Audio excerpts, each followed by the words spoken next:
I genuinely believe that AI is an incredible tool and potentially has the power to revolutionize the industry and probably the world. For the benefit of the audience, I would like to very, very clearly clarify that it will supplement, what human beings can do. It will not replace, right? And that is a perceived threat, which is, in my mind, not a real threat.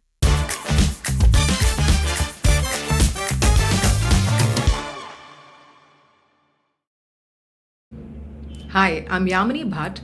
Welcome to the FinAI podcast. FinAI is our brand new podcast series that explores the intersection of GenAI and financial services. In this series, you'll meet a set of guests who are CXOs of market leading financial institutions around the world. They'll be talking about their experiments with AI and what's worked and what's not worked. In addition to that, here is the fun part. They will be sharing with you AI wishlist tools that they're willing to put their money behind.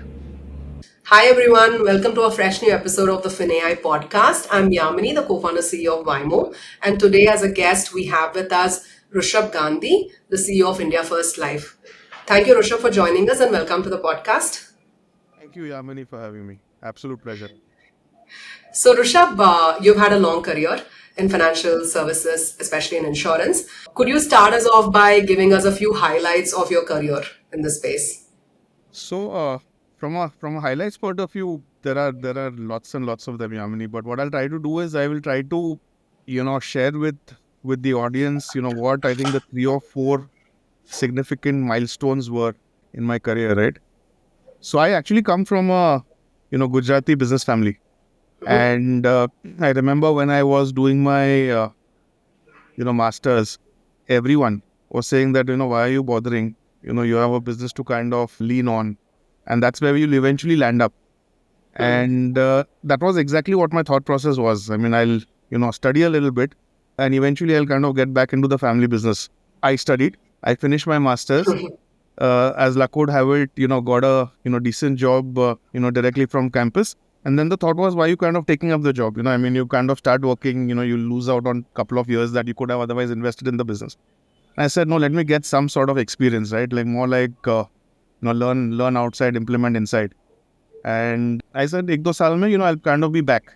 Eventually, it so happened that I never went back to the business. And, I'm telling you, there were so many pushes and pulls. Every few months, somebody or the other would, try to counsel me, mentor me, guide me, saying that why you need to be doing something or why you need to be working for yourself, as against working for somebody else. And, I kind of pushed back. I continued working. I continued kind of climbing up the ladder. And in my mind, that always has been one of the biggest milestones because I could have so easily kind of, moved back into something that didn't really excite me. But at the same time was at that point in time a lot more fashionable, right? So that's one thing which is very critical.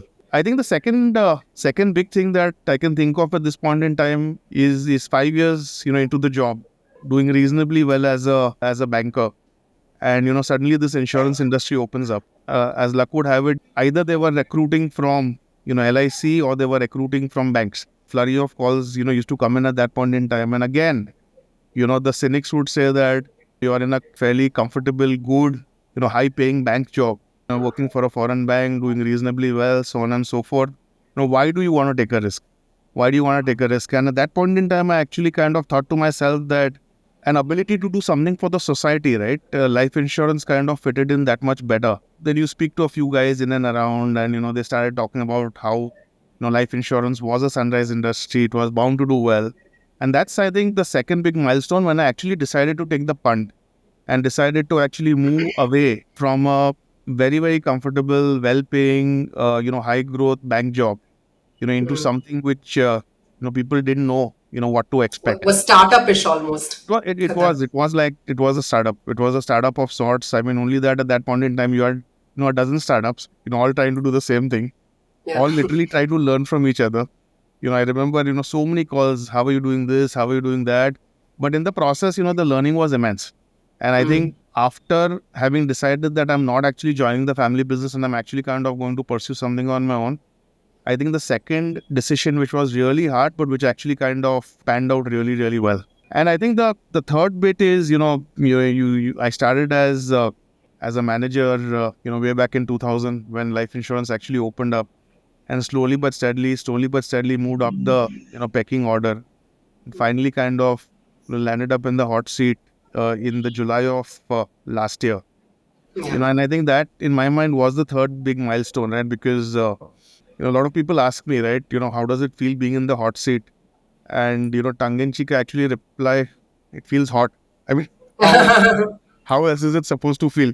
But I think the perspective changes a whole lot.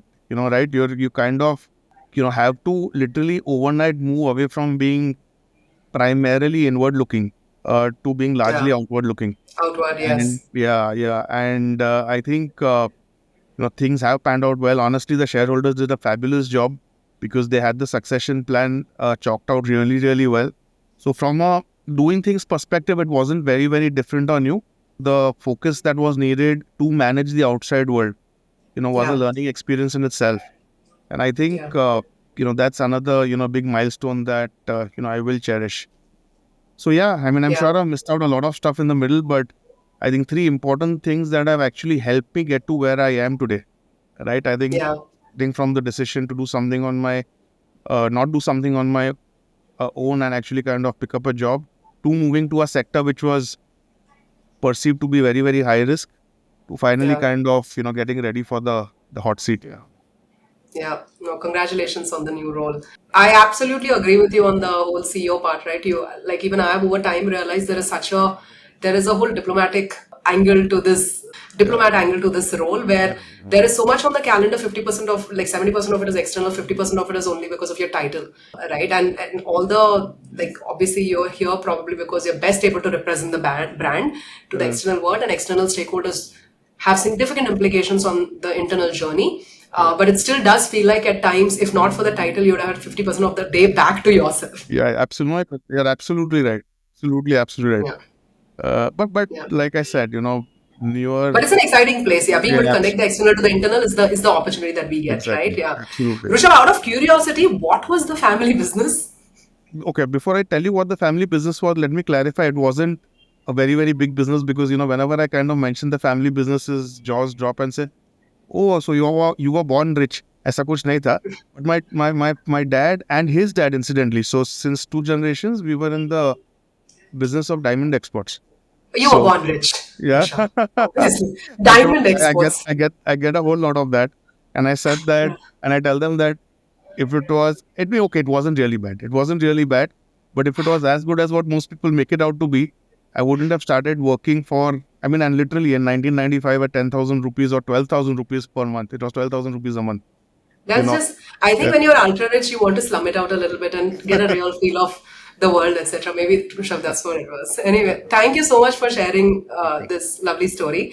Walk us through, Rishabh, how did India first grow and evolve over the last few decades? And change is only happening at a faster pace, right? Where insurance was kind of a startup-ish thing when you started in the space. Today, it is becoming more and more regulated, more and more under scrutiny. But also, inclusion in the space is still, significantly lower than what it can be. So, the opportunity still continues to be very, very big, right?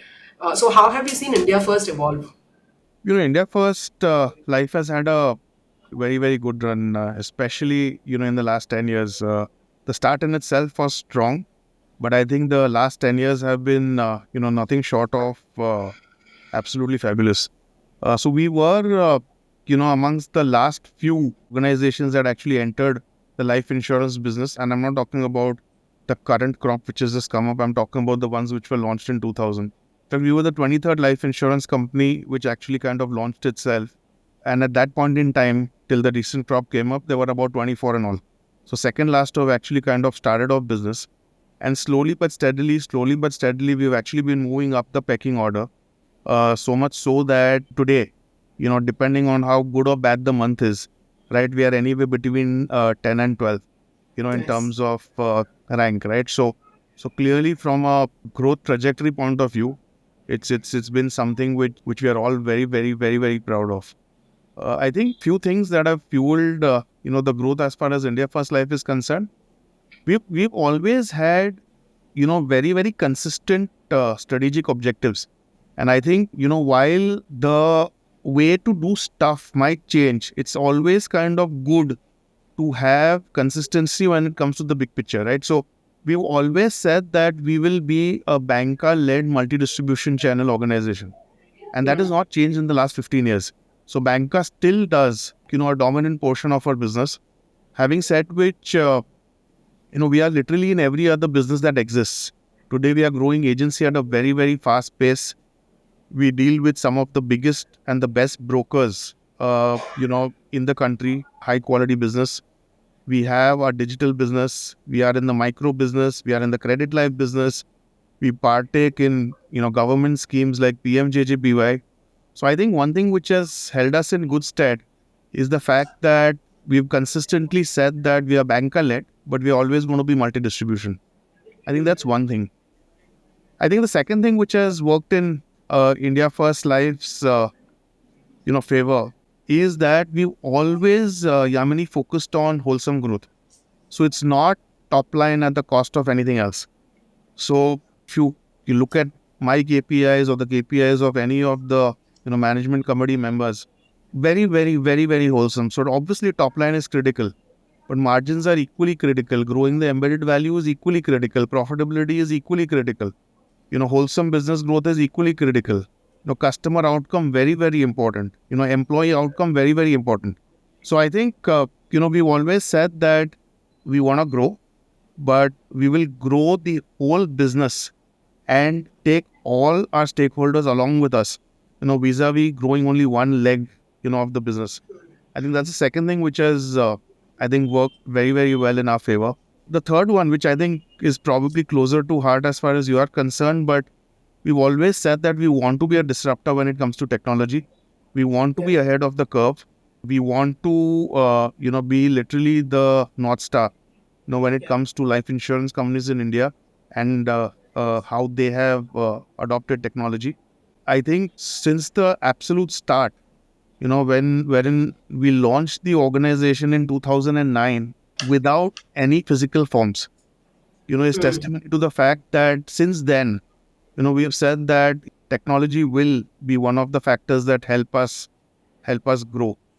In fact, there's something that we use very, very often, within IndiaFirst Life, and since a very long time now, that IndiaFirst Life will always have tech at the fore, but IndiaFirst Life will always be human at the core, right? So tech at the fore, human at the core.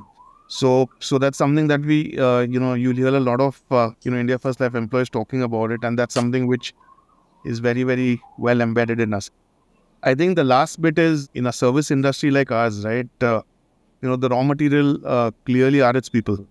So again, delighted to share with you and the audience that, we have been recognized as a great place to work for the 7th year running. And it's just not happened by chance. Yeah, it's so pretty we just cool. kind of, absolutely 7 years on the trot. And we, as MD and CEO, I invest a lot of time in terms of, what we've actually got as responses. What are the areas that we need to work on? What are the areas we need to focus on? And what are the stuffs that we are already doing well, which we need to kind of continue doing well or probably kind of improvise so that we can do them better. Yeah, 7 years running. I think something to do with the fact that we have a very, very, very simplistic employee value proposition. Any employee who actually joins IndiaFirst Life very, very clearly knows what IndiaFirst Life expects from him or her and what can they expect from IndiaFirst Life. And, I'll take a couple of minutes to actually articulate. Yeah, I really want to hear that. Yeah, how do you It's very simplify it in simple. such a way that, yeah. It's very simple. See, so first and foremost, whatever we tell them is very, very action oriented. So it's not fluffy. It's not frothy. I mean, you can actually kind of, just, literally feel it. So we expect only 4 things, from our employees. And that's effectively living our values. So we expect our employees to be honest, so it's black and white, right? There is no Yeah. gray when it comes to being honest. We expect our employees to do more. So if you're joining IndiaFirst Life, you can expect, to get that extra 1 hour stretch, extra 2 hour stretch. Otherwise don't join us, right? If that's a deterrent. So do more, be honest, be helpful. Clearly, you cannot be the, best at everything that you do, right? So don't shy away from seeking help. And, to flip it, the guy sitting next to you needs to readily be willing to help, and that's how you will grow as an institution. And the last one is think new. So think out of the box. You know, we are we are in the like fail fast, learn fast, world. No problems if you made an error, but think new, think out of the box, come up with things which, on paper are probably, bizarre and wacko. Maybe it might not work, but what if it does, right? So Yeah. think new. So these are the only four things that we expect from our employees. And if you have these four things, we are like, arms wide open, we're welcoming you. And to flip it, right, we actually tell them that what can you expect, from India First Life if you do join us, right? And again, there's so much clarity that anybody who joins us is a cultural fit right from day one. And the chances of him wanting to leave are kind of to that extent are very, very few. So what the employee can expect from India First Life is an acronym called CARE, CARE. So CARE is celebrating success. So say any small, like for example, we've just won an award on our agency expansion. So the entire management committee just got into the boardroom. We kind of shook hands, we kind of cut a cake, we took some photographs, and we celebrated. So we celebrated Celebrating that. success. The second one is accelerated growth, which means that if you really, really want a fast track career, India First is the place to be at. We typically, especially at the frontline level, and something that we call the operational band. So we have operational, tactical, strategic, and leadership. So at the operational band, you Yeah. will get promoted every 6 months. So Nice. that's So it's meritocracy. It's not to do with tenure and absolutely, aging and any of that. Yeah. absolutely meritocracy. So that's accelerated growth. The R is for recognition. So we have a very, very strong, recognition platform. And the E is for empowerment. So if you want to kind of, do stuff your way, and you don't want a boss who says my way or the highway, India First is a place to be. So I mean, just to flip it, right? If somebody says, no, I'm only here for the money, and I Yeah. want to be paid 30% more, I want to be in the top 10 percentile when it comes to salaries being paid for people doing my role. Great. We respect whatever you kind of want, but India First Life is possibly not the place to be. But if Place to be. somebody says that, Rushabh, I want your job, I'm starting from the bottommost level and there are 15 levels in the middle, but I want to get there in 15 years, come on in and we'll see how Then we come pick. over. Yeah, Yeah. we'll help together. Yeah. So yeah, That's sorry, I phenomenal. went on and on with this, but actually this is very close to heart, and honestly, it's actually helped us a whole lot and played a big, big, big role in our success. Yeah. Yeah. Yeah. So, Rishabh, if I go to this whole do more, think new, etc., tech would have played a significant role in enabling people actually to do more, right? Beyond hours, like even at the time that they spend, they can unlock so much. And you've also talked about how, and I've also seen it in my experience with India First Life, how systems are more mature than the average insurance company that we see, and you're usually early in the market on many types of tech. So walk us through some of these, first ever or early to the market kind of journeys and how that's shaped your competitive advantage over time. So I think again, I did mention it, but a couple of minutes more on that. So if you go back in time, we were the first life insurers in the country, arguably. I mean, there are others who might claim to be, wherein we actually went paperless, right? Yeah. So no physical forms. Every salesperson was carrying a tab. The entire app form was on the tab. He would fill up all the documents. He would take a photograph of whatever documents were needed, and he would kind of sync the application from whichever part of the country he was at, and it would automatically flow into my workflow. And I'm talking Yeah. about, this happening 15 years back. Like today, it's like Yeah. very, very normal. But Yeah. I think we started off the organization in this manner, Yeah. and I thought that that was very, very commendable. I wasn't there then, but something that we as an organization have always been proud of. So I think that's one thing, which is important. What we did somewhere along the way, we actually extended whatever I just mentioned, to literally the entire life cycle of the customer, right? As well as that of the employee. So today, we are attempting, and I wouldn't say we've actually mastered it just yet, but we are attempting interviews, through bots, especially when you're talking about, mass recruitment, frontline, where it's thousands of people. What is it that an HR professional, what is it that he or she will know, which we can't teach the bot to ask? So right from the interview, once he's onboarded, the training. So, we have both physical as well as digital training, but a lot of it is moving towards digital. So you can complete most of the critical modules digitally.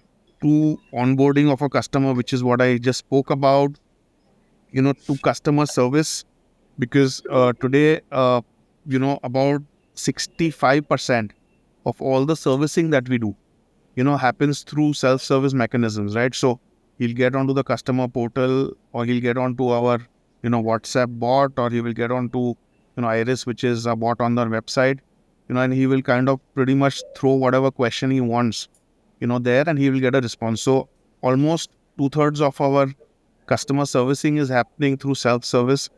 And finally, the claims are all happening through a claims portal, right? So we're trying to kind of make sure that it's pretty much, all encompassing.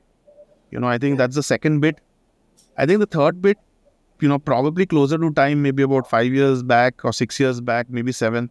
I think we spent a lot of money on data science, and predictive modeling. And I think we probably have leveraged, predictive analytics, more than anybody else. In fact, I won't be exaggerating if I make a statement that no big decision at IndiaFirst Life gets taken unless it's backed by a predictive model. So it's not that Rushabh ko theek lag raha hai, let's do it. It Can you very share some examples, Rushabh? Like small or big it examples would on be this? it. So let's say if it's on persistency, right? So I'll first of all, it's touched everything. So it's touched persistency, it's touched claims, it's touched fraud detection, it's touched recruitment, pretty much everything. But I'll give you a small example, right? So let's say data science will tell me that if I'm recruiting a business development manager, which is the frontline guy that we have in a Malabar Hill branch of one of our banks, he will necessarily need to be very, very well versed in English. He can come from a cosmopolitan background. He doesn't need to be a out and out local. He needs to be a postgraduate. He needs to be, smartly dressed and articulate. He can't be very young.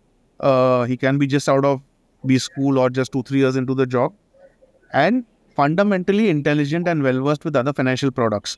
Now, to flip it, if I was recruiting somebody for for a branch which was in rural India, correct? The data science model will tell me that you need to get somebody who's a local, who does not wear a suit because the customer will get overawed, who definitely knows the local language. He's been staying in and around that vicinity or in that district for at least 10 years. Yeah. He's in his mid 30s. So it gives me the precise profile, right? Now, that's one Yeah. example. If you move it to persistency, right, which is again the health of any life insurance company, what it will tell us is that Yamini has bought a policy from, IndiaFirst Life. Yamini has a high propensity to pay. Let's not bother her with incessant calls and reminders. Yeah. She'll probably get irate. Instead of that, one reminder is enough, and she has a high propensity to pay, so she will pay. Yeah. Vis-a-vis somebody else who has a low propensity to pay.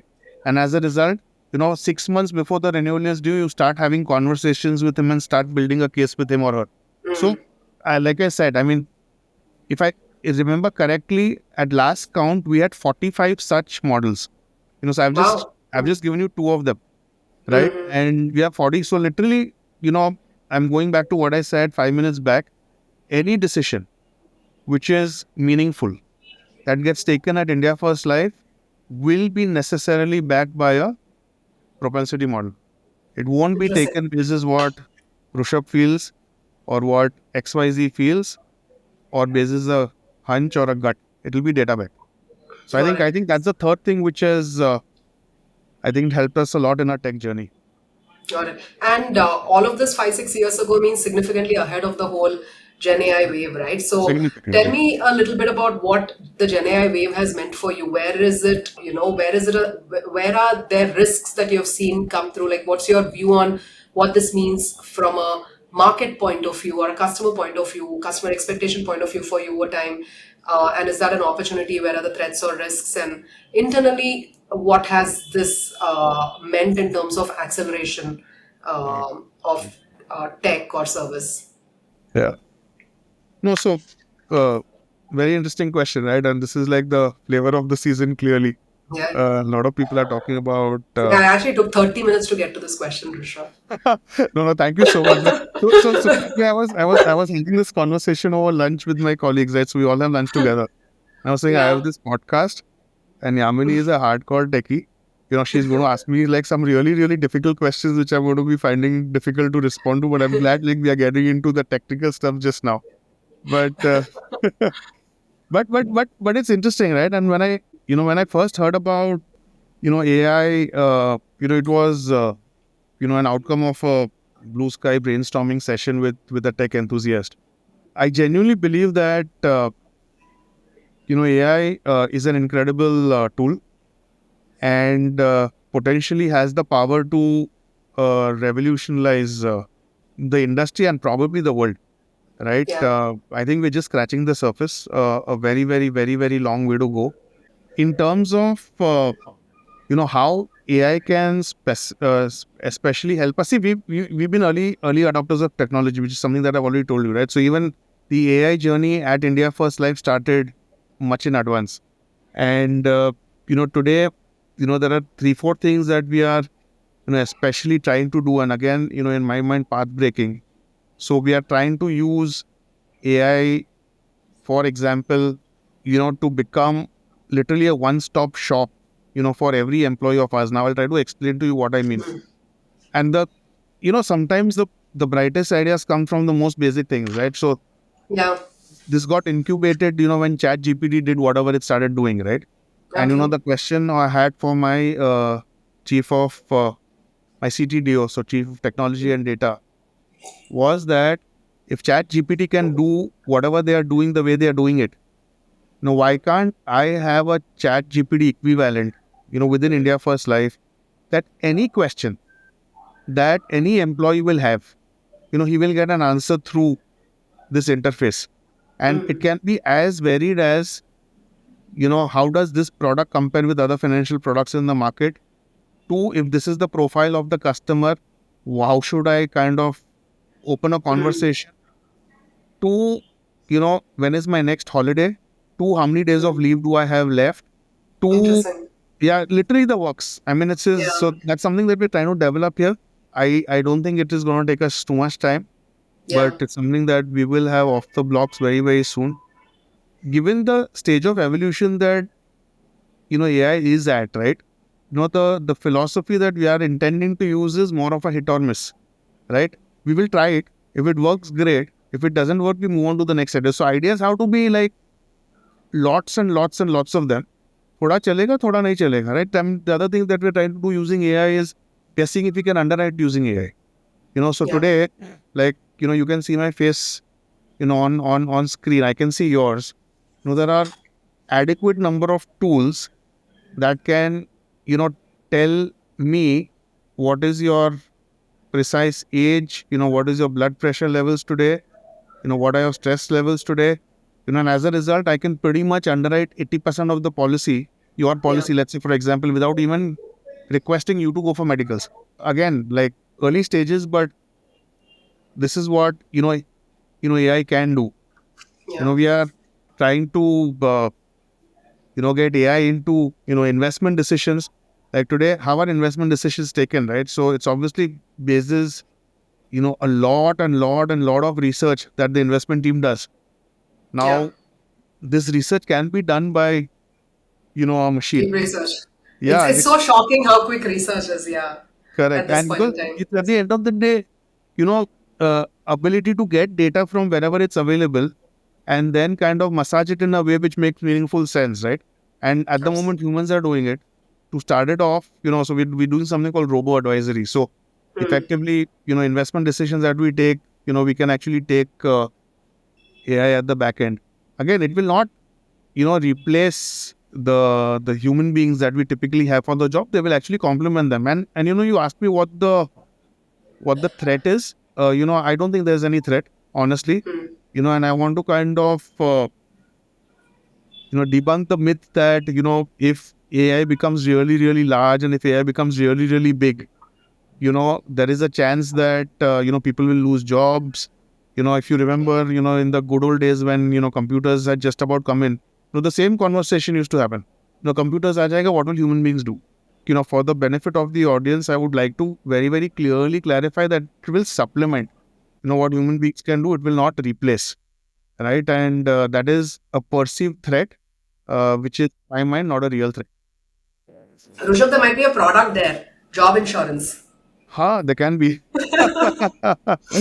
But again, like I said, I'm on the other side of it, right? So I don't see, human beings can't be replaced. Yeah. Human beings can't be replaced.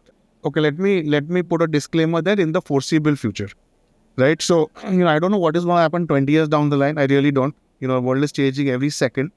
But in the foreseeable future, there is no big threat. It can only contribute. It can only add value to your business, and which is why we have something called an innovation lab, within IndiaFirst Life, which is again housed with our tech team. And their job is that they've been given a small budget, actually not very small, but not very large either, and play around with it. Come up with something big, bizarre, great. It might work, it might not work. If it doesn't work, no worries. We are willing to kind of write it off. That kind of thing. Interesting. Yeah. Interesting. And what are the spaces, Rushabh, that you're most looking forward to? Like now, all of us have gotten used to own personal productivity tools as a habit, right? I find writing painful now. I find like in the car, I should be Yeah. just dictating a voice memo and feeding it in, right? And something else writes for me. Yeah. And we've all become so used to some of this. Now, suddenly there is expectation also that, hey, every time I look at something, I feel like this should now be very easily solvable very differently, right? So, what is your wish list? Like, if you had a magic wand, what are the two, three processes that you see around in your organization that you wish could be become Yeah. agentified? So, actually, agentic AI is again something that I didn't mention earlier, but that's something that we are starting a journey on. I think, again, something that I do believe can be a potential game changer. It can replace, not replace. It can actually augment or complement a lot of the processes that we have as an insurance company. I think you asked for two, and the two that come to my mind straight away. I think the first one is around sales onboarding or onboarding of a customer. And that's something that we are starting to do some work on. Very, very simply put, the thought process arose from the fact that today we have a few thousand sales guys on the field, and all of them have different levels of productivity. And we Yeah. just did a very, very simple back of the envelope kind of calculation that if everybody's productivity was similar to the productivity of our best guy, Yeah. Or what would even the the average. Yeah. They're like yeah, top 25% or something. Yeah. more than that, more than that. I mean, mind-boggling numbers. I mean, from a top 10 company will become a top 5 company. Literally. I mean, that's how, Absolutely. yeah, that's how the numbers were changing. And I said that, hey, guess what? What does the best guy, in the system have that the worst guy doesn't? And then you kind of start listing it, and obviously he will have knowledge, and he will have ability to judge facial expressions of the customer. He will know how to start a conversation better. He will know what is the best product for the customer given his profile. He will be able to manage objections better, etc., right? He might be talking in a local language when it comes to talking to a elderly Yeah. potential, and talking in English when it comes to a younger guy, etc. And then the whole thought was, how is it possible to superimpose what this guy has onto the average guy, average Joe? Yeah. And that's something that we're trying to do, by the way, using agentic AI. So obviously you will need an interface, in the form of a bot or something else. But is there any help that all my sales guys can get, Yeah. so that, there is pretty much nothing that he will not know of when a customer throws something at him, and consequently his productivity kind of goes up, multifold. That's something that we are doing. I think the other thing that that's one idea, Yamini. I think the other one is more around, I think, customer servicing. Again, Yeah. do we really need, human beings, to be at the other side of the telephone line, whenever a Yeah. customer needs anything, or can it be done through agentic AI? And my sense is that, see, as a thumb rule, right? Anything which is in a weird way repetitive, correct? Yeah. And yet, it is important to bring some sort of intelligence in the process. Can be replaced by agentic AI, or like you said, some of the processes that we can identify. I think for the moment these two, but literally it can be anything. It can It be can be anything. anything, It exactly. can be Yeah. anything. I mean, It these are can be the. writing I a mean, board note, it can be anything. absolutely. Yeah. Helps It us all probably get into. I think this is the beautiful thing that, like, for me, is the realization, right? That we have more time to think about what really moves the needle than have to get caught in repetitive action, right? correct. So, yeah. Correct. On that note, Rishabh, thank you so much for giving us your time. This was a very, very lovely discussion, and I got to know. I thought I knew a lot about India First Life. I got to know so much more. Really appreciate your time on this. Thank you. Thank you so much. It was a pleasure, and happy to do this anytime for you, Yamini. Thank you so much. Wonderful. Thank you.